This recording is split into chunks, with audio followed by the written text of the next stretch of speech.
अरे मग मी तेच तुला म्हणतोय ना, तू मोठा आहे ना, मग तू कर ना खर्च. तुला काय आणायचा, कुठला आमदार खासदार आणायचा आण ना. माझं मी करीन साधं.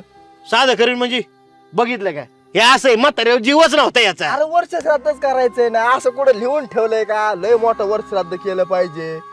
अरे पण काय करायचं, छोटं कर नाही तर मोठं, निम्म खर्च तू द्यायला नको का? काय चाललंय काय तुमच्या दोघांचं? काय चाललंय म्हणजे ह्याला काय नकोय? म्हाताऱ्याचं वर्ष श्राद्ध आहे, निम्मा निम खर्च, 2 पोरं आहे म्हणलं, दोघांनी अर्धा अर्धा खर्च काय द्यायला ना. झालं तुमच्या दोघांचं? बस काय तमाशा लावलाय तुम्ही? हा तात्यांचं वर्ष श्राद्ध इथं खेळ नाही चाललाय. वाटण्या केलं म्हणजे काय सगळ्याच वाटण्या करायच्या का? प्रत्येक गोष्टीवर वाद करतात. अहो, याला काय कळत नाही का मग? तुमचं?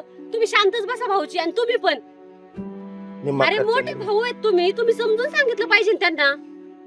आपण आता त्याला काय नको का व्यवहाराचं? व्यवहार म्हणजे माणसामध्ये सुद्धा तुम्ही मैत्रीत सुद्धा व्यवहार आणताय. माणूस मेल्यावर सुद्धा तुम्ही नीट सोडत नाही पण मला दुसऱ्याला. काय म्हणायचंय, तू हिथं येऊन काय बोललाय? तू घरी येऊन पण बोलू शकत होता ना. तुला म्हणजे दाखवायचं होतं का हे 4 चौकात दाखवायचं होतं का इथं तुला?